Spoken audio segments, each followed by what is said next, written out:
3년 4개월 만에 이런 일이라 시장은 이틀째 상승한다. 이것은요, 미국 시장에 대한 이야기입니다. 3년 4개월 만에 무슨 일이 있었을까요? 바로 이런 일이 있었습니다. 미국의 소비자 물가가 7월에 2.9%까지 떨어졌어요. 2021년 3월 2.6% 이후로 2%대를 처음 찍었다는 뜻입니다.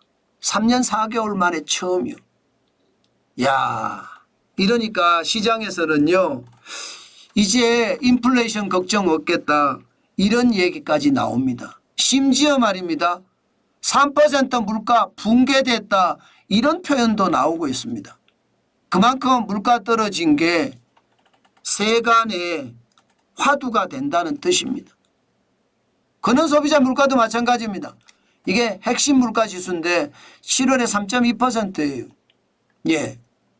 작년 9월, 2022년 9월에 6.6%에 비하면 절반 이하로 떨어졌죠. 절반 이하로.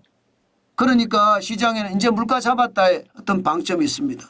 이제는 시장의 관심이 말입니다, 물가는 잡았으니까 금리를 얼마나 내릴 거냐, 여기에 모든 관심이 쏠리고 있습니다. 그럼 금리를 얼마나 내릴까요? 시장에서 예측하는 것은 이렇습니다. 0.25% 내린다. 9월 달에요. 64.5%입니다. 0.5% B컷을 한다. 35.5%입니다. 나머지는 안 내린다는 없습니다. 내립니다. 무조건. 그리고 0.75%도 내리지 않습니다. 현재 전망으로 보면 시카고 상품거래소 패드워치를 보면 그렇습니다. 실질적으로 여러분, 통화정책에 민감한 금리, 미국의 2년물 국채금리를 보면 내린다의 방점이 있습니다. 내린다에. 지난 4월 30일에 5.037%까지 기록을 했었잖아요. 5.037%. 이것이 말입니다, 8월 14일 현재 3.954%까지 떨어졌습니다. 그러니까 기준금리가 떨어질 수 있다는 얘기. 이제 금리가 내리는 데는 뭐 이상 없다, 이런 얘기가 되는 건가요? 그러니까 시장에서는 금리 내린다 이러니까 환호성을 지르는 거죠. 생산자 물가가 떨어졌을 때도 주식시장이 폭등했잖아요. 오늘 소비자 물가가 시장의 기대치만큼 떨어지니까 여러분, 다우산업지수는 0.61% 상승했습니다. 242.75가 올라서 4만을 결국은 기록을 했습니다. 4만 8.39까지 올라갔습니다. 다우산업지수가. 다우산업은 블루칩 중심이잖아요. 마찬가지로 대형주 중심인 S&P 500 지수도 0.38이 올랐고요. 20.78이 올라서 5,455.21로 마감했습니다. 기술주 중심인 나스닥은 약간 삐그덕했습니다. 0.03% 그래도 올랐습니다. 4.99가 올라서 17,192.60을 기록을 했습니다. 전체적으로 보면 시장은요, 이틀째 올랐다 분위기죠. 마찬가지로 각 종목별로 보더라도 마찬가지입니다.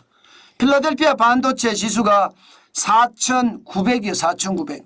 4,933점. 와, 이게 많이 갔죠. 그죠? 많이 갔죠. 33.34니까. 뭐 많이 떨어졌다 이렇게 이야기하는 그렇고요. 0.8%, 0.18% 떨어졌는데 여전히 말입니다, 많이 떨어졌을 때 4,890점, 이때보다는 많이 올라갔죠. 많이 올라갔습니다. 엔비디아는요. 엔비디아는 또 올라갔습니다. 예, 118.08달러까지요. 1.67% 올라갔습니다. 반도체 지수는 찔끔 떨어졌지만 엔비디아 주가는 많이 올라갔다. 1.68%만 많이 올라간 거죠. 많이 올라갔습니다. 여기에 애플은 어떻게 됐을까요? 애플은 또 올라갔습니다. 221.72, 0.2%, 약간밖에 올라가지 않았습니다. 그렇지만 올라갔습니다. 마찬가지 테슬라도 말입니다. 테슬라 주가도 이게 약간 떨어졌네요. 201.38이니까요. 3.10% 떨어졌습니다. 200이 무너지지는 않았습니다. 전체적으로 보면 여러분, 시장의 롤러코스터라고 해야 되나요? 살얼음판이라고 해야 되나요? 급등락을 반복하는 거. 지금 그런 분위기가 역력하다는 뜻입니다. 아마 우리 시장도 비슷하게 움직일걸요. 우리 시장도 테슬라라든가 이게 테슬라는 2차 전지 내지는 자동차잖아요. 아마 우리도 2차 전지 자동차는 게다가 에코프로 BM 이동채 회장까지 지금 풀려난 상태거든요. 그러면 더 올라갈 수 있는 여지가 있다 이렇게 보이고요. 애플이 이렇게 뭐 많이는 아니지만 오른다는 것. 이것은 IT나 가전이 좋아질 수도 있다는 것으로 해석이 되고요. 엔비디아 당연히 반도체가 좋아지는 거죠. 반도체가. 그렇지만 여러분 우리가 반드시 생각해야 될 게 있습니다. 반드시 생각해야 될 게. 아마 월요일 날 시장을 가면 우리 시장이 어떻게 움직일 것인지 봐야 될 텐데 반드시 우리가 생각해야 될 거. 저는 여러분에게 꼭 말씀드리고 싶은 게 있습니다. 이겁니다. 이거. 근원 소비자 물가 떨어졌다고 했는데 3.2예요. 이게 여러분 소비자 물가보다 근원 소비자 물가가 덜 떨어졌거든요. 근원 소비자 물가라는 게 계절적인 요소가 강한 식품 빼고요. 그죠? 일시적인 요소가 강한 석유 제품 뺍니다. 나머지만 가지고 물가 지수를 조사한 게 핵심 물가 지표라고 이야기할 수 있습니다. 근원 소비자 물가 지수가. 이게 3.2예요. 생각보다 안 떨어졌습니다. 생각보다.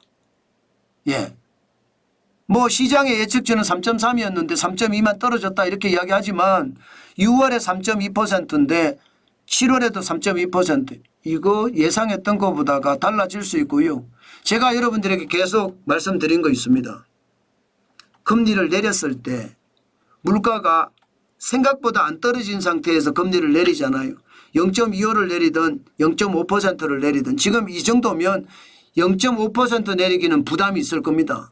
그럼 0.25를 내린다고 가정이 돼야 될 텐데 0.25가 내린다고 하더라도요. 만약에 물가가 다시 올라가면 어떻게 되나요? 순간적으로는 분명히 다시 올라갈 겁니다. 그런데 순간적이 아니라 쭉 다시 올라가면 그러면 시장에는 더 큰 충격 옵니다. 더 큰 충격 옵니다. 저는 오일 쇼크 때 제가 공부한 바에 의하면요. 금리를 내리다가 다시 올리면 더 큰 충격이 온다는 걸 봤거든요. 저는 여러분 바로 이 부분을 굉장히 경계해야 됩니다. 저는 여러분들이 많이 경계할 것으로 믿습니다. 그래야 되고요. 그렇지 않으면 이 살얼음판 시장에서 언제 쑥 하고 밑으로 빨려 내려갈지 모릅니다. 항상 경계감을 가지고 시장을 봐야 된다. 그 말씀 오늘도 엄청 강조해 드립니다.